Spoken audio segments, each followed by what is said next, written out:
In this video, we are going to develop an understanding about what is a strategy, what is the nature of a strategy, and what are its components and benefits. There is considerable confusion in management literature regarding the various terms used in the context of a strategy. A recent survey by the American Management Association revealed that respondents found it difficult to define policy and differentiate between strategy, policy, and objectives. Strategy, policy, and objectives include a range of statements from the broad and important to narrow and unimportant. Policies get merged into procedures and strategies get confused with tactics. This can be illustrated by the following example.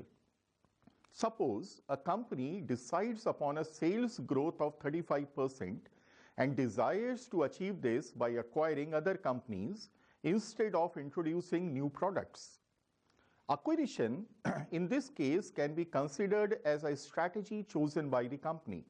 The company will then have to decide on the size of the firm to be acquired. If it decides on acquiring a small company, this becomes the objective. Originally, the word strategy has been derived from Greek strategos, which means generalship.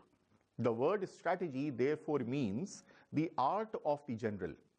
When the term strategy is used in the military sense, it refers to action that can be taken in the light of action taken by opposite party. According to Oxford Dictionary, military strategy is the art of so moving or disposing the instruments of warfare that may include troops, ships, aircrafts, missiles, etc., as to impose upon the enemy the place, time, and conditions for fighting by oneself. Strategy ends or yields to tactics when actual contact with the enemy is made.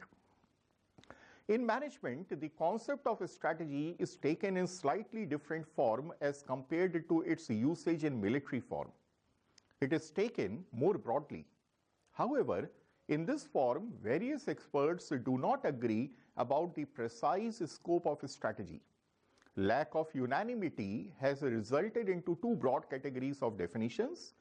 One, strategy as action inclusive of objective setting, and strategy as action exclusive of objective setting. One of the earliest contributors to this young subject was Alfred G. Chandler. Chandler made a comprehensive analysis of interrelationships among environment, strategy, and organizational structure. He analyzed the history of organizational change in 70 manufacturing firms in the US organization. While doing so, Chandler defined strategy as the determination of the basic long-term goal and objectives of an enterprise and the adoption of the course of action and the allocation of resources necessary for carrying out these goals. Note that Chandler refers to three aspects. Number one, determination of basic long-term goals and objectives. Number two, adoption of courses of action to achieve these objectives. And number three, allocation of resources necessary for adopting the courses of action. Professor Kenneth Andrews belongs to the group of professors at Harvard Business School who were responsible for developing the subject of business policy and its dissemination through the case study method. Andrews defines strategy as the pattern of objectives, purpose, goals, and the major policies and plans for achieving these goals stated in such a way so as to define what business the company is in or is to be and the kind of company it is or is to be. This definition refers to the business definition, which is a way of stating the current and desired future position of company and the objectives, purposes, goals, major policies and plans required to take the company from where it is to where it wants to be. Professor Igor Ansoff is a well-known authority in the field of strategic management and has been a prolific writer for the last 3 decades. In one of his earlier books, Corporate Strategy, he explained the concept of strategy as the common thread amongst the organizations activities and product markets that defines the essential nature of business that the organization was or planned to be in future.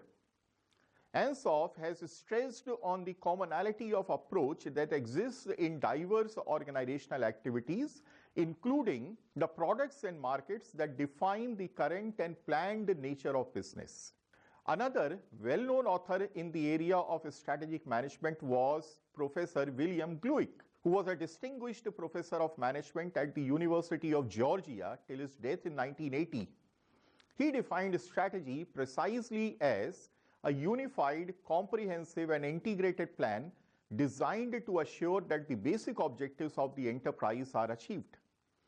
The three adjectives which Gluick has used to define a plan make the definition quite adequate. Unified means that the plan joins all the parts of an enterprise together.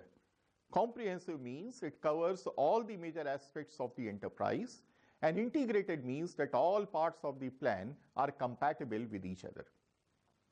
Henry Mintzberg of McGill University is a noted management thinker and prolific writer on strategy. He advocates the idea that strategies are not always the outcome of rational planning. They can emerge from what an organization does without any formal plan. He defines strategy as a pattern in a stream of decisions and action. Mintzberg distinguishes between intended strategies and emergent strategies. Intended strategies refer to the plans that managers develop, while emergent strategies are the plans that actually take over a period of time. In this manner, an organization may start with a deliberate design of a strategy and end up with another form of a strategy that is actually realized. Michael Porter of the Harvard Business School has made invaluable contributions to the development of the concept of a strategy. His ideas on competitive advantage, the 5 forces model, generic strategies and value chain are quite popular. He opines that the core of general management is strategy, which he elaborates as developing and communicating the company's unique position, making trade-offs and forging fit amongst activities. You should now note that strategy is, number one, a plan or course of action or a set of decision rules forming a pattern or creating a common thread. Number two, the pattern or common thread related to the organization's activities which are derived from its policies, objectives and goals. Number three, related to pursuing those activities which move an organization from its current position to a desired future state. Strategy has 4 components.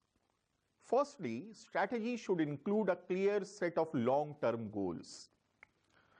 Second component is that it should define the scope of the firm, that is the type of products the firm will serve, etc. Number 3, a strategy should have a clear statement of what competitive advantage it will achieve and sustain. Finally, the strategy must represent the firm's internal context that will allow it to achieve a competitive advantage in the environment in which it has chosen to compete. Hence, to summarize, the concept of a strategy in business has been borrowed from military science, where it implies outmaneuvering the opponent. The term strategy began to be used in business with increase in competition and complexity of business operations. A strategy is an administrative course of action designed to achieve success in the face of difficulties. It is a plan for meeting challenges posed by the activities of competitors and environmental forces. Strategy is the complex plan for bringing the organization from a given state to a desired position in a future period of time. For example, if management anticipates a price cut by competitors, it may decide upon a strategy of launching an advertising campaign to educate the customers and to convince them of the superiority of its products. Now, let us understand the benefits of a strategy. Number one, strategy determines the direction in which the organization is going in relation to its environment, thereby helping organizations to decide which human and physical resources will be deployed for achieving organizational goals in the face of environmental pressure and constraints. Number two, strategy relates an organization to its external environment. Strategic decisions are primarily concerned with expected trends in the market, changes in government policy, technological developments, etc. Number three, strategy is an interpretative plan formulated to give meaning to other plans in the light of specific situations.